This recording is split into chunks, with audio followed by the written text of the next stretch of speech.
So welcome to Sunday Night Live.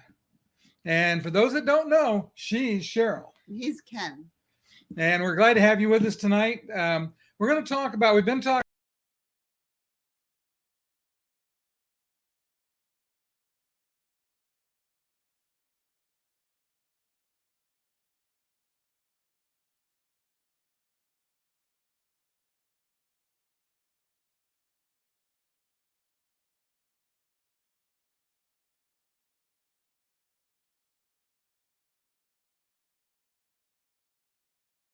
Sorry about that. We had a technical difficulty. Do me a favor, if you can hear me, go ahead and smash the like button and let me know. So I just want to make sure you guys can still hear me. And also let us know where you're watching from. We always, and it doesn't matter whether you're watching the live show or you're watching the replay, we always like to know where people join us from. We have people join us really from all over the world. In fact, we have some friends down in Australia that join us every once in a while. So we'd love to know where you're from. And for Cheryl and I, it's unusual, but we're still in our home office. That's multiple times in a row. Usually we're on the road. And we'll be on the road in 2 weeks. I think 2 weeks. Yes. Yeah. Anyway, so we got a lot of people chipped in here already. Those are mine. Okay. Hi, Pam. Nice to see you again. Thanks for letting us know you can hear us. If it changes, let us know. And hi, Rhonda. Good to see you. Thanks for the notes. And we have a new one, Tammy from San Diego. So San Diego's represented tonight. We got two from San Diego because that's where Rhonda lives, or very close to San Diego anyway, same general area. So anyway, we're going to talk about the weather in Alaska during our trip. And I can't tell you what it's going to be in advance, but I can tell you what the averages have been. And then we're going to talk about some of the things that we want to think about in our packing process. Can you share the screen? Present. Okay. Sorry. We lost our share screen thing. Entire screen. There we go. All right, I got it now. Okay, so to start with, let's talk about temperatures. Because, in the summertime, temperatures are pretty nice in that area. But for Alaska, September's starting to be pretty much fall. So if we think about where we start, Ketchikan, it says these are average in the middle of September, 55 and 45. Juneau's 54 and 44. Skagway's 55 and 42. And those stay pretty stable because of the Humboldt Current, which goes down around past from Japan over and past Alaska down towards California. So that keeps those temperatures pretty stable. Whittier, we're at 50 and 39. Talkeetna is still reasonable. It's 52 and 38. Denali's 50 and 33. And then Fairbanks, 55 and 32. And that's Denali at where the park headquarters are. So what we're going to see is much cooler temperatures than if we sailed in May, June, July, August, those time frames. So besides temperature, there's something else we have to think about, because we're starting to get into the rainy season as well. Skagway you're going to have about a 30% chance of rain in Skagway. They have 10 to 13 days of rain in September. Juneau, we have about a 65 or 66% chance of rain. Ketchikan is about the same.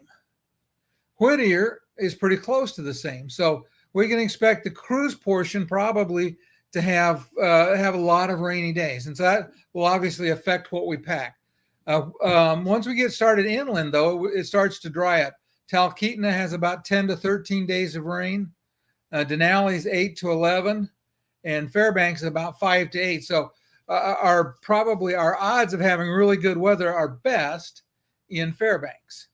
And Ketchikan is called the rain capital of Alaska. They have a big pole out there at the port, and it marks how many inches, or feet they get of rain every year. It's a lot of rain, but we've always we've had good weather when we go to Alaska in the last week of May. So we'll see how September works out for us. Yeah. And so what I did is I put together a list of things to think about. Sorry. And the first thing is that I have on the list is a rain suit. Now this one, and I have links down here on there'll be links on my website, and I'll have a link in the description to my website to this page where you can find these items listed.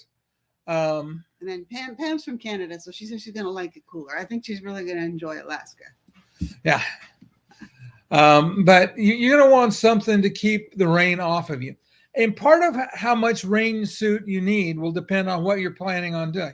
If you're planning on not doing a lot of activities, you're just going to basically go get on a bus, do a tour, get back on the ship, or you're going to basically keep yourself, pretty much undercover, then you won't need as much as this.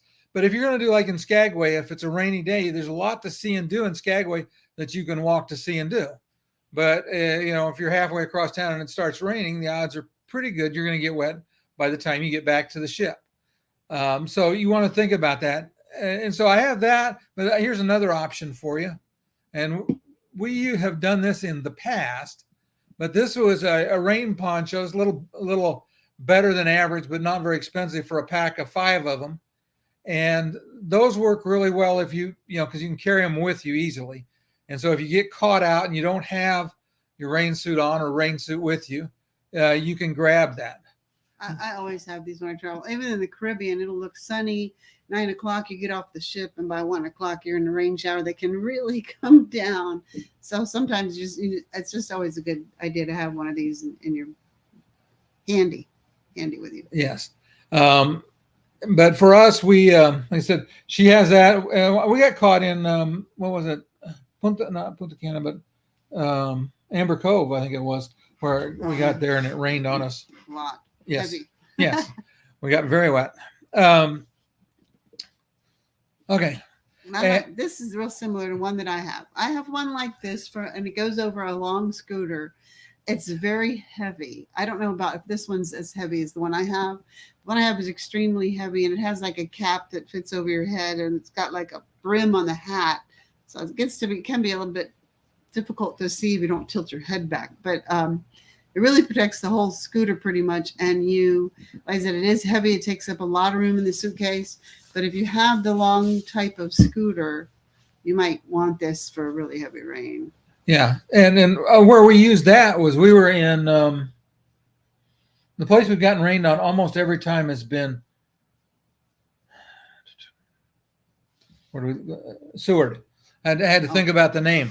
But in Seward is pretty well known for having some rainy days, and it rained on us. Cheryl and I were not close to the ship, and so we put that on her in a shop, and then it's not a very big town. It's only a few blocks long, but if it's really pouring, I mean, like buckets. The fact that the man that was driving the bus driver there in town, the accessible bus, he came out of his way to pick us up because he knew that we were like probably getting drenched. Yeah. And Cheryl looks pretty funny on. I should have grabbed a picture of her with that on, because she had the hood up, and there's just a little bit of white face showing underneath it. She could get lost in it. Rhonda says she has one of those. Yeah. And Pam said that the rain poncho is perfect because it protects her. She can cover her scooter with it. Yeah. And for Cheryl, probably the littler poncho now will work for the Will, and the Will's fairly waterproof. I think they said it's IP68 rated, so it's designed. It's okay that it can be out in the water. Yeah, we posted it when I came through rain shower. Remember that one time? Yeah.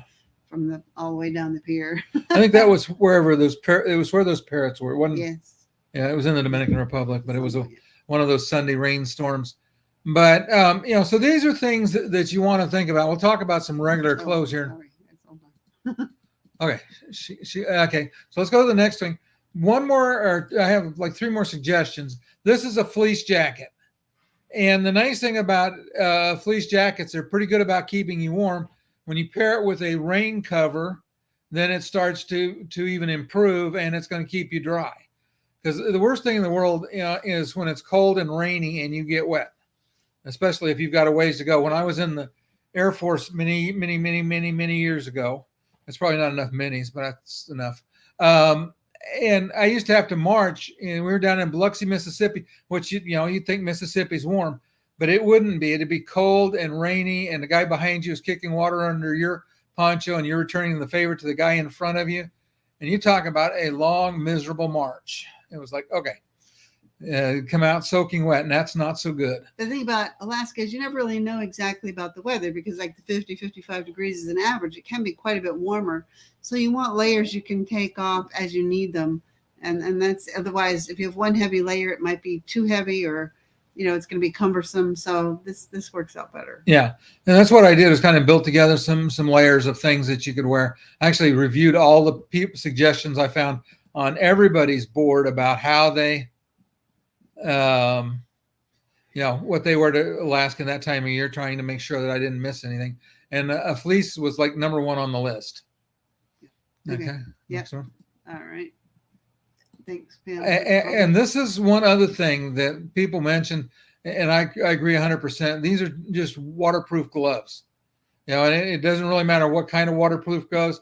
But again, if it's cold and rainy and your hands are exposed, you're going to want some gloves to keep them dry. If you've got a poncho or something you can put over your gloves, then you can still open doors and drive your scooter. And if you have I guess it wouldn't be a problem if you got the scooter cover on. But if you're carrying something in your hand, it's just pretty nice to have some waterproof gloves. And some of those mornings, it's, are right close to freezing. I don't know about you guys, but for me, it will probably be really tough having gotten adapted to Florida. Yeah, Ken usually doesn't wear hardly any winter wear, so he's gonna struggling. But but the thing is, with the scooter, though, I'll tell you, even when it's not raining, and if you're really booking it on your scooter, like you're trying to get across town or whatever, then trying to run off and leave your husband. The wind is hard on your hands. It will make your hands really cold. And I don't use gloves that often, but in Alaska, I'm really going to need them. Yep. And get Rhonda's comment. Yep, Rhonda. And that's what these are designed to do, is try to make the outer layer. We haven't talked about some of the inner stuff yet, but just so that you can stay nice and snuggly. One more thing. These are Cheryl's favorite.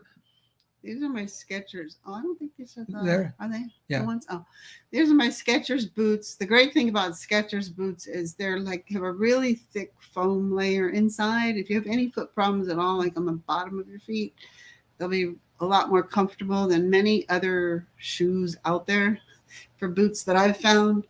And they're quite warm. They're also kind of cushioned around the ankle, so the wind doesn't get down in there. I've loved them. Yeah, and the reason that I put waterproof boots on there is, again, a lot of this depends on what you're going to do. Again, if you're just going from the bus to the ship and the ship to the bus, or to some kind of tour place where you're going to be in and dry, they're probably not as important. But if you're doing any walking around town where you might step in a puddle, you don't want to have short shoes that you fill up with ice water. Again, it makes the day much longer and much less pleasant. So it's one of those things to think about. A lot of people, if they're planning on staying, somewhere they can stay dry, they'll just waterproof their tennis shoes and be okay with it. I do know that I was trying to think where it was.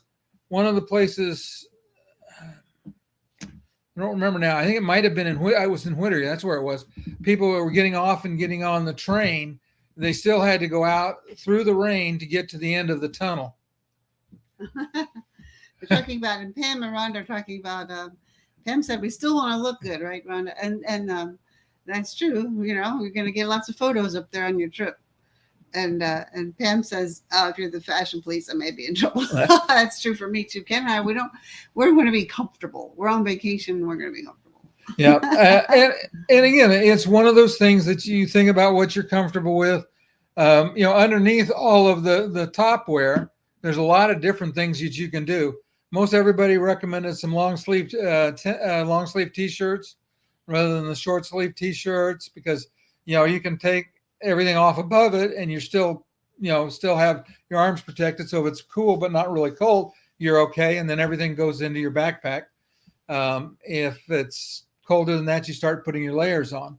I'll say that people that living up north, like in Minnesota, Wisconsin, and Canada, even probably have a great option. They really sell a lot bigger variety of winter clothes up there. You can really get, so down here, you're gonna have to start shopping and looking and thinking and looking on Amazon if you're down in the south like we are, because I just know when I was up there, I had a lot of different things that I had never seen before, like these real lightweight long underwear that just come to your knees, which is perfect because then you can put long socks on. But again, if you get really hot during the day, you can, go to the ladies' room, take them off, pack them. It doesn't take too much room.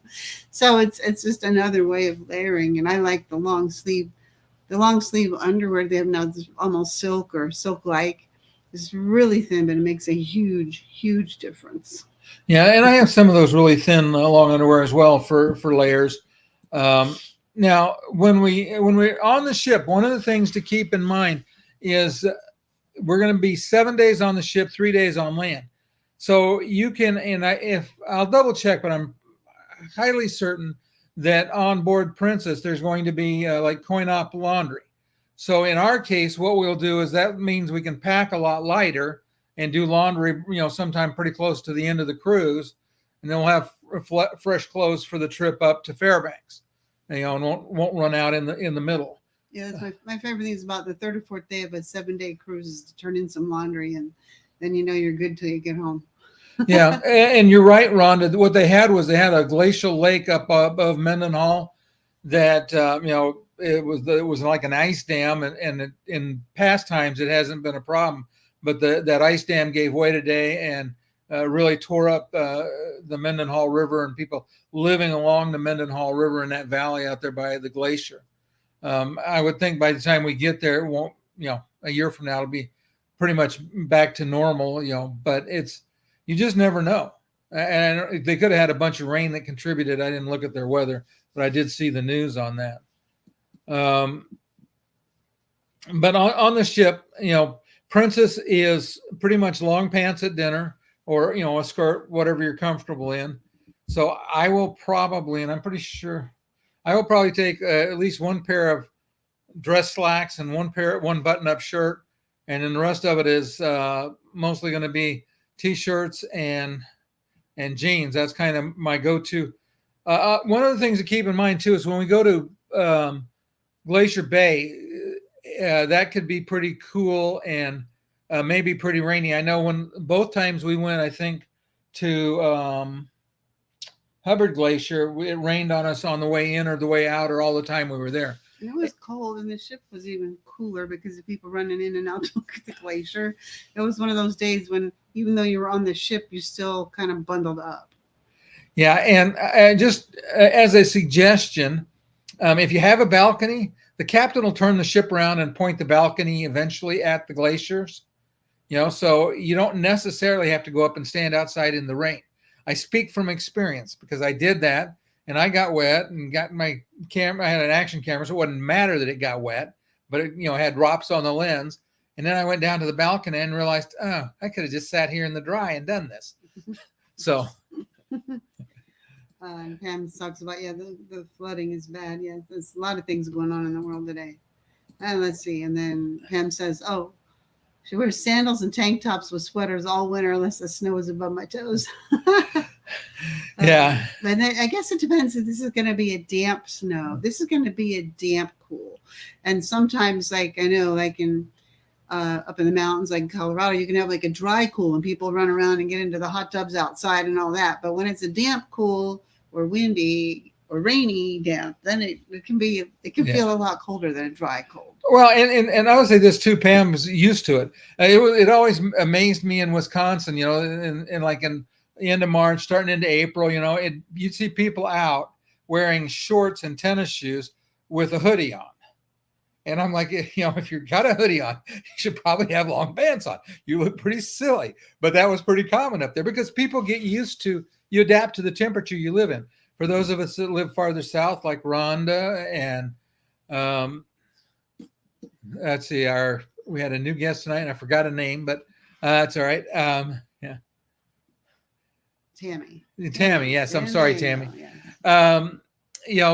For those of us that live in those kinds of climates, it may be a little more of a shock on our system because we will be just coming out of summer, and to go up from like here right now, it's the heat index is going to be 107 tomorrow, I think. So you spend a couple of months like that, and then you go up and it's 50 degrees. It's going to feel like, oh, I stepped into the ice box. Yeah. So the Northern Lights, the clothes you have there, probably perfect for Alaska.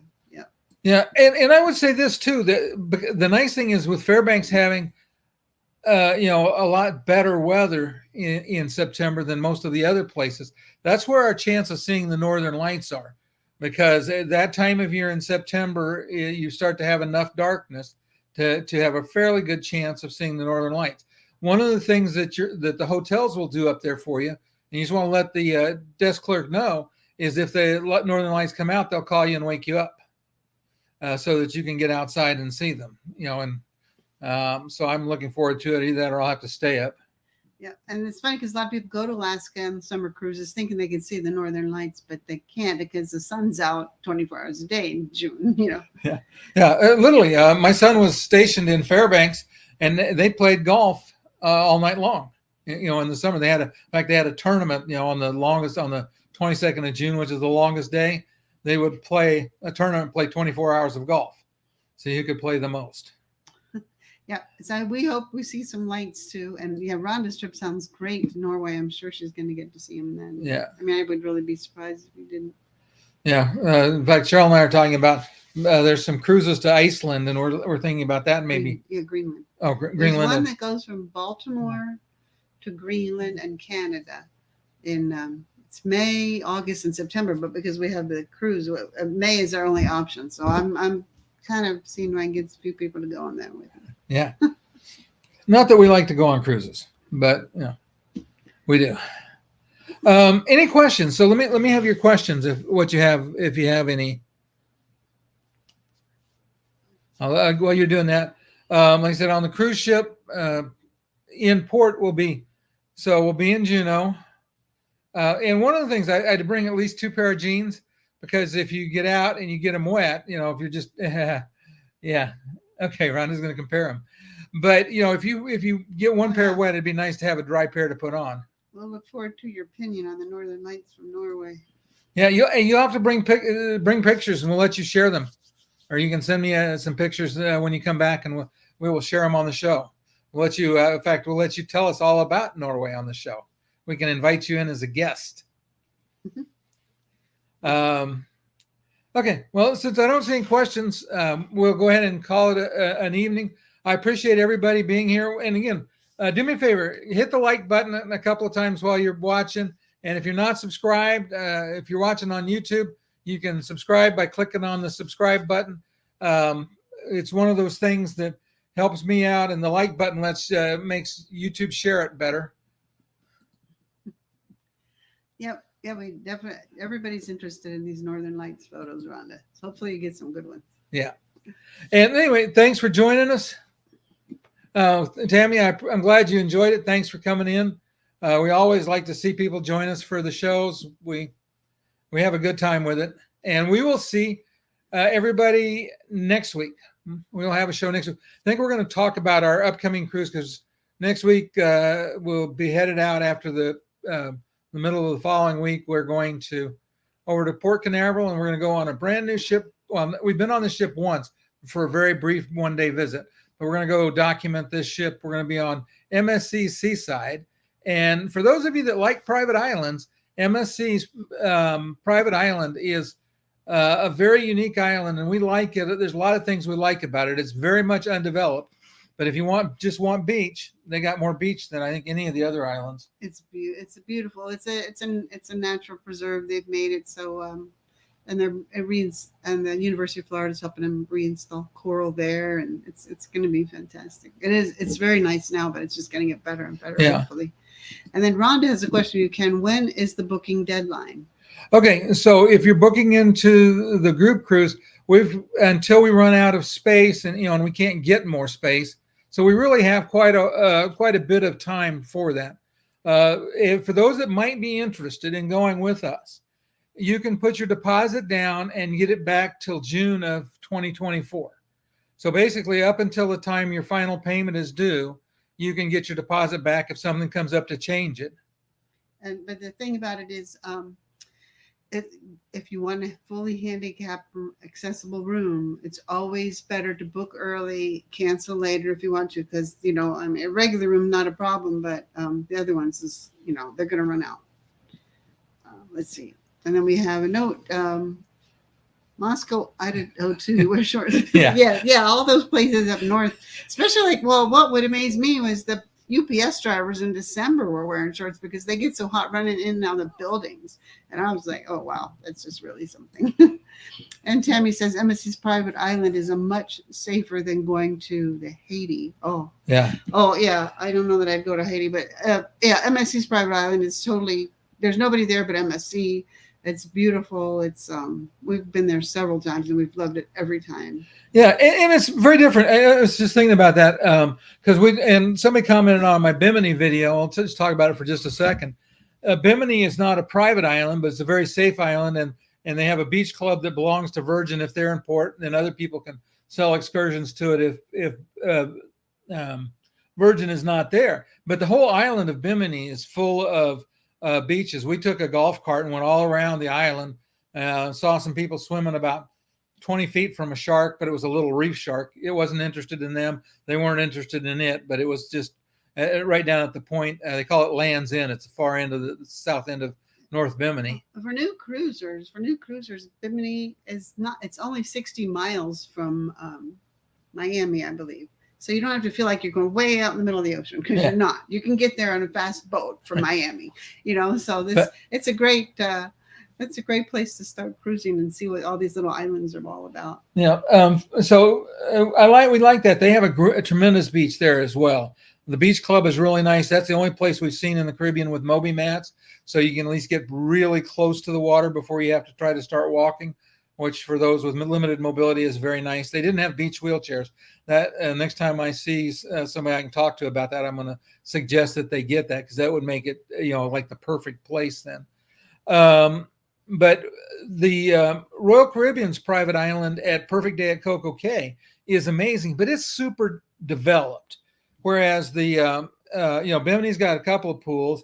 The MSC's doesn't have any pools, and then Carnival and NCL you have to tender. Now Carnival you can get a roll off tender as long as the weather's good and get ashore, but it's got nice beach, but it's kind of falls in between MSC's no development and the Royal Caribbean's development, and so it's just like kind of an in between island in my opinion. But we've enjoyed all of them except we've never gotten to go to NCL's private island. We've been on half a dozen cruises that stopped there and tried to go ashore. One time they could go ashore, but the wind was blowing so hard you were going to get sand blasted if you went ashore. So we just stayed on the ship and enjoyed the mostly empty ship. But So the thing about Royal Caribbean's island too, it depends on what you're looking for. Royal Caribbean has it's really family oriented. That's why it's so developed with the water slides, all kinds of activities, pools, everything for a big family. Everybody can find something to do. But if you wanted a romantic thing, they do have a little club, a beach club you could pay extra to go to and be away from children. And, so, but the MSC, it's perfect for those who want the beach. It's perfect. There's nothing else but beach and some places to eat. They do food trucks. They have a food truck and they also have a buffet that they put out. And it's a beautiful beach, and there's a protected beach. There's like one in the middle of the island. It's like a big lagoon. That the water's so still in there. I love that. Yeah, yeah. But anyway, well, that'll be a topic for another day. Oh. Yeah. Yeah. The other private island is, and they do have beach wheelchairs I forgot about the one down in Belize.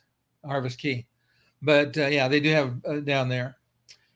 Anyway, we will let everybody go. Thanks for watching. Again, like I said, if you're watching on the replay, let us know where you're watching from and go ahead and hit the like key even on the replay, because that just makes YouTube share it with more people. And we will see everybody in next week.